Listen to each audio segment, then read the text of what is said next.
model to study energetic particle instabilities in fusion plasma. Yeah, Yashika, come up with the presentation, please. Yeah, can you see my slides? Yeah, just a second. Let me introduce Yashika to you. She is a postdoctoral research fellow in the Fusion Energy Division and Oak Ridge National Laboratory in USA. And here is the talk. Okay, Yashika, take. Okay, thank you. So hello, my name is Yashika and I'm a postdoc at Oak Ridge National Lab US. Today I'll be talking about a 3+1 moment gyrofluid model to study energetic particle instabilities in fusion plasma. So in my talk, I'll first discuss what are the energetic particle instabilities that are particularly of interest for us, and what is the theoretical approach that we use to study these instabilities, particularly focusing on the gyrofluid equations for the energetic particles. Then I'll elaborate a bit more on the closures hierarchy that we use for these gyrofluid equations. So in short, these closures actually introduce the kinetic effects in the gyrofluid equations. Then I'll follow it up with some details of the FAR 3D numerical code in which we'll implement this theoretical model and then summarize my talk. So a self-sustaining fusion energy device has been a dream of the scientific community for decades now. The next big step in fusion research is to create steady-state hot plasma having temperature approximately 10 orders of magnitude, one order of magnitude greater than the core of sun.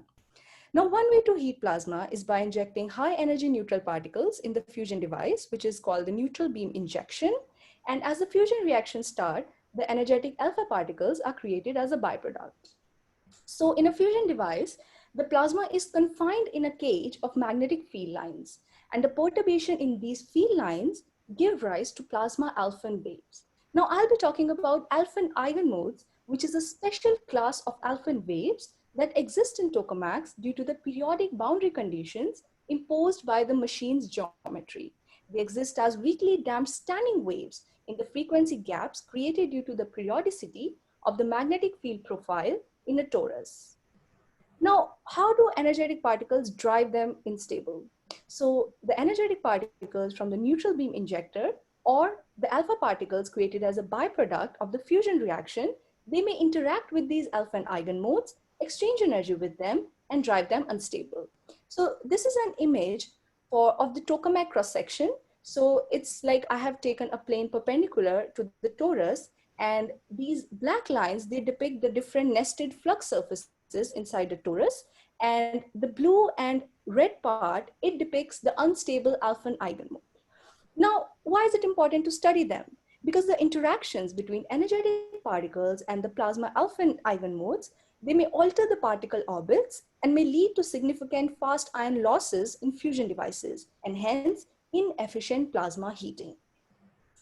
So the theoretical model that we use to study these instabilities is based on a specific set of coordinates, which are called as straight field line coordinates or the Boozer coordinates. So imagine that in a torus, there are nested flux surfaces with each surface having a particular value of magnetic flux. So our coordinates comprise of one flux coordinate, one poloidal angle, and one toroidal angle, zeta. So for the thermal plasma, which is the electron ion plasma in the background, we use the reduced MHD equations. So this equation is obtained from Ohm's law. It is an equation in the colloidal flux. And this is the vorticity equation. This is actually the zeta component or the toroidal component of the vorticity equation, along with the acoustic coupling equations that have the compressibility effects. So this is just the thermal plasma continuity equation and the thermal plasma momentum equation. So this U here is actually the zeta component of vorticity. So in order to define the dynamics of energetic particles, we are considering the gyrokinetic equations. Now, what is a gyrokinetic equation? So in a strong magnetic field, the charged particles, they gyrate across the magnetic field lines, and their gyration is so fast that at the time scales of interest for us, their time is so fast that they do not affect the dynamics of the processes that we are studying. So the gyro motion of the particles can be averaged out, and the orbiting particles are replaced by an associated gyrocenter motion that moves according to the particle drifts. In simple words, it's just that we have changed the kinetic Vlasov equation in 6 dimensions to a gyrokinetic equation in 5 dimensions, where we are not talking about in terms of the particle coordinates, rather we are talking in terms of gyrocenter coordinates. So that simplifies things for us a bit. So this is the gyrokinetic ordering. As you can see here, the time scales of interest and the spatial scale of interest for us are much larger than that of the gyro motion. And we are considering small perturbations. And then we arrive at this linearized gyrokinetic equation where omega dv is actually the velocity dependent diamagnetic drift. So this is something new in my model. So earlier models, they did not consider this velocity dependent drift, rather they considered a velocity average drift. So this is something new that we are introducing, and we'll see later that this drift is actually introducing coupling with some higher order moments in the fluid equations. So this is the electrostatic potential, and this is the vector potential in the parallel direction. And omega star nu, it's the curvature drift, which is velocity dependent, and F naught is the Maxwellian distribution function. Here G, it's the non-adiabatic part of the total distribution function in guiding center coordinates. Basically, G is just the part of distribution function which is dependent on the gyrocenter coordinates. So okay, so now here comes the trick part. So for those of us who have dealt with the kinetic equations, we know that they are quite complex to deal with. And even computationally, they take long computational hours to get solved. So a simple solution for that is just to switch to the fluid equations. But for a case like this, where we are considering wave particle resonance or wave particle effects, we cannot just take fluid equations because we lose some important physics. So the aim of this model is to find a trade-off between keeping the simplicity of the fluid equation and to introduce the kinetic effects which are important for this particular study. So how do we do this? For that, we take the moments, the different order moments of this gyrokinetic equation. And so this is the zeroth order moment of the gyro. This is the fast particle or the energetic particle number density. And this is the equation for the first order moment of the gyrokinetic equation. This is the parallel velocity of energetic particles. And this is the pressure equation or the second order parallel moment. Now, we are closing these moment equations using a closure hierarchy, which means that we are going to substitute, or we are going to express the higher order moments in terms of lower order moments. And in doing those closures, these undetermined coefficients like nu5, nu1, nu2, nu3, they are introduced in these gyrofluid equations. And the kinetic effects will be introduced via these coefficients. So these coefficients, these are introduced using the closure hierarchy. Yes, these are the particular closures that I have used. So Q is the third order moment of the gyrokinetic equation. So this is the third order velocity moment. And we are expressing it in terms of first order moment, which is the parallel velocity. And similarly, this is the fourth order moment. R is the fourth order moment, which is expressed in terms of lower order moments. And here we are considering the dependence of these closures on this drift frequency, because just like the Landau resonance, now the toroidal terms are going to introduce coupling with the waves. So this is where the singularity will come into picture. Hence, we have to consider the dependence of these closures on these toroidal terms. So how do we determine these closure coefficients? For that, we are going to find an analytic response function for this gyrofluid model, and this analytic response will be dependent on these closure coefficients. And then we are going to fit this analytic response with the kinetic response function. So we are going to change the closure coefficients in a way that the difference between the analytic response and the kinetic response is minimized, so that we can say that our gyrofluid model is very appropriate for the kinetic part. So after I have obtained these closure coefficients, and these are complex closure coefficients. So the first part of this bracket is actually depicting the real part of the closure coefficient, and the second part is actually the imaginary part. So these are the toroidal coefficients that I have obtained, and these are the parallel closure coefficients, or in other words, they are actually introducing the Landau damping effects in my jar of fluid equations. And these are just these were explained earlier by Hamilton, Perkins, and Dolet and Hammett, and we haven't identified them again, but we have definitely identified these toroidal closures for our case. Yeah, so, okay, so one thing I'd like to mention here, that this is the final kinetic response that I have obtained. And this is the normalized response function, and I have expressed it in three different parts, which is R0, R1, and R2. So I'm going to fit these three different parts separately to see how they match with the kinetic response. This is just to eliminate the dependence of any of the closure coefficients on the variable terms like epsilon or eta, where epsilon is the ratio of constant diamagnetic drift to the curvature drift, and eta is a ratio of density and temperature characteristic scale length. So I want my closure coefficients to not be Yashika, can dependent. you complete it within 3 minutes, 2 or 3 minutes? Yes, yeah, definitely, no worries. Okay, so yeah, so these coefficients, so yeah, so I want them to be independent of any of the variables, because that will give flexibility to my model so that it can be moved to any of the studies that we want to do. So hence I fit my analytic response with the kinetic response. And if you see here, the red curve depicts the kinetic response and the blue curve depicts the analytic response, and they seem to be perfectly fit. So the closures that I have obtained are very good. And when I use the same closures for the R1 part of the response function, they seem to be following the same, almost similar kind of trend, though they start to deviate from each other a bit, but still it's satisfactory that they are still following the same trend. And so again, I fit the electrostatic part and the electromagnetic part separately, because I wanted my closures to be independent of any of the variables. So they seem to be fit very good, but only the R2 part seems to be deviating a bit. So I think the last thing we want to do is to see how, when we substitute these closures in the numerical code, how they give us the appropriate results. So we are using the FAR 3D code, which is a gyrofluid code that's set up in the equilibrium flux coordinates described by Boozer. I explained them earlier, to solve the reduced MHD equations along with the gyrofluid equations with appropriate closures for the energetic particles. This code uses a finite difference in the radial direction and Fourier expansions in two angular variables. And there are two numerical schemes used in this, which is one, a semi-implicit initial value solver, which calculates the dominant mode, which is the fastest growing mode, or in other words, the most unstable mode for a particular study. And the another numerical scheme is an eigenvalue solver that calculates the stable and the unstable mode both.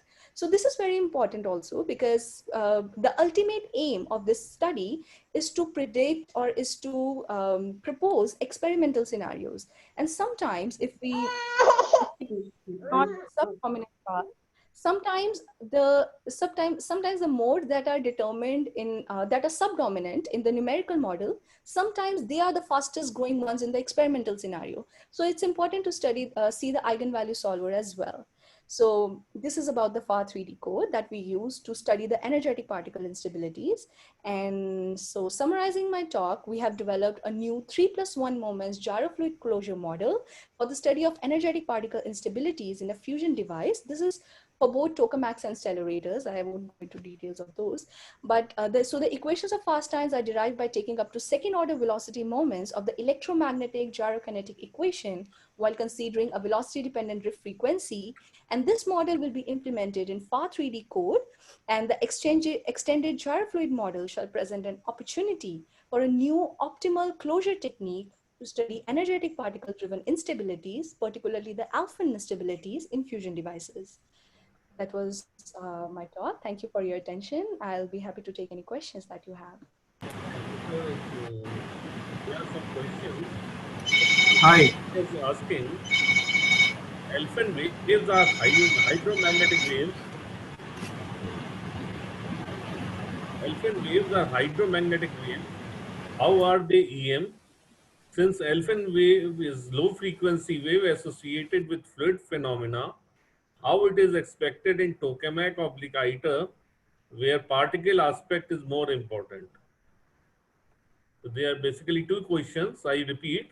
First question is, Okay, alpha waves are hydromagnetic waves. How they are right. electromagnetic? I think so as I defined in my model, we are using MHD to describe these Alfvén waves. And then the dynamics of the energetic particles are described using that electromagnetic gyrokinetic equations, or by taking the moments of that electromagnetic gyrokinetic equation. So the energetic particles are considered as, are related with the electromagnetic part, but I have considered the MHD model for the thermal plasma, which actually excites the Alfvén waves. Well, what was the other question? So there are two parts of this model. So the thermal plasma, which is the electron ion plasma, it is defined by the reduced MHD equations. But the energetic particles, the dynamics of those are described by the gyrofluid equations. If that makes sense. Second question is, since alpha wave is low frequency wave associated with fluid phenomena, how it is expected in tokamak oblique ITER, where particle aspect is more important? Uh, okay, so since the particle, I think it's because the particles, they are they're predominantly following the magnetic field lines in a tokamak. So since they are following the magnetic field lines, and those magnetic Hi. field lines, hello. May I interrupt here? My name is Ganesh. Sir, this Hello. one more question, then I am coming to you. So Professor Karmakar is asking, what is the justification for complex closure coefficient? Yeah, so since in order to introduce the phase properly, we use the complex closure coefficients. So when we were trying to introduce the part where of resonance with the diamagnetic drift velocity, so in that part we wanted to introduce the phase properly. That's why we have considered the complex closure coefficients. One thing. And Professor Ganesh wants to ask some question to you directly. Professor Ganesh, can you? Yeah.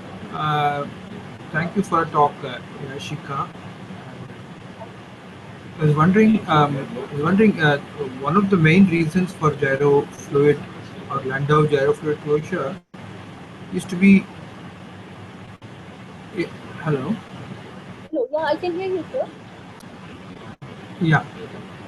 One of the main reasons I understand is to make a gyro Landau fluid closure is to be able to speed up the code and not to uh, spend computing time and resolving perpendicular dynamics. That's true. Right?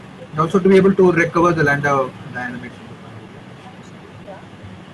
Now you have included for fast particles zero Landau fluctuation, which I'm sure have more K-per pro i's or really much larger than one. So isn't it? Sorry. It's going to make life K-per rho L of the fast particles. They'll also I, have perpendicular energy as well as parallel energy, right? I'm So sorry. it's going to I become. missed the last point. What did you ask? So sorry. The What did question is the question is in the past people have discovered that these gyro Landau closures are pretty tough even for thermal plasmas. What is the So actually, your voice hope is not coming in clearly. applying it for fast particles? There is some problem with the audio.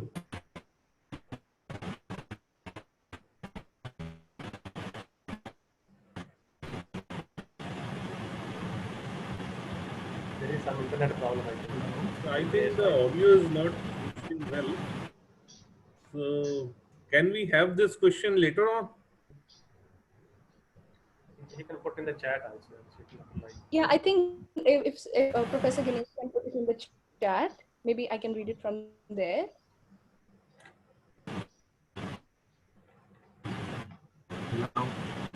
Ganesh, can you type the question because the audio is not clear?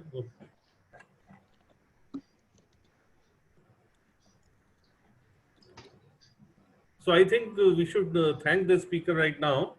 Yashika gave a very nice presentation on the topic, and it was nice to have you here.